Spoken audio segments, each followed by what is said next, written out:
একটি বর্গক্ষেত্রের প্রতিটি বাহু 10% বৃদ্ধি করলে ক্ষেত্রফল শতকরা কত বৃদ্ধি পাবে? বর্গক্ষেত্রের অঙ্কগুলো আমরা খুবই সহজ একটা ফর্মুলা দিয়ে করে ফেলবো।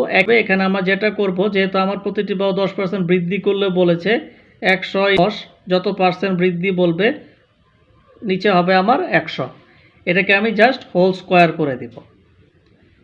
এখন আমার 110/100, 10% বৃদ্ধি বলেছে, 100 সাথে 10 যোগ করে দিব, ডিভাইডেড বাই 100 করে টোটালটা হোল স্কোয়ার করে দিব। এটা হলো 110, এই শূন্য কাটা, আমার উপরে হচ্ছে 11 স্কোয়ার, নিচে হচ্ছে 10 স্কোয়ার, তাহলে আমার উপরে হচ্ছে 121, নিচে হচ্ছে 10।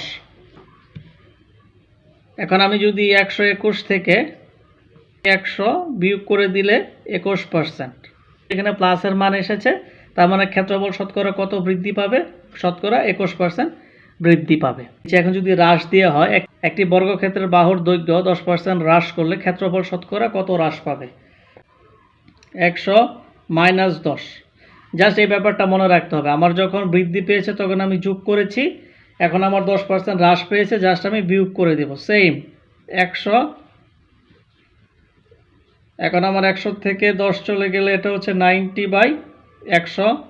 এখন আমার এই শূন্য কাটা, উপরে হচ্ছে আমার 9×9 = 81, এখন হচ্ছে আমার 81/100। এখন যদি আমি 81 থেকে 100 বিয়োগ করি, এটা হবে আমার -19। That is the fact. যেহেতু আমার -19 এসেছে, তার মানে ক্ষেত্রফল এখন আর বৃদ্ধি পায়নি, এখন ক্ষেত্রফল হ্রাস পেয়েছে। কত? এখানে ক্ষেত্রফল 19% হ্রাস পেয়েছে।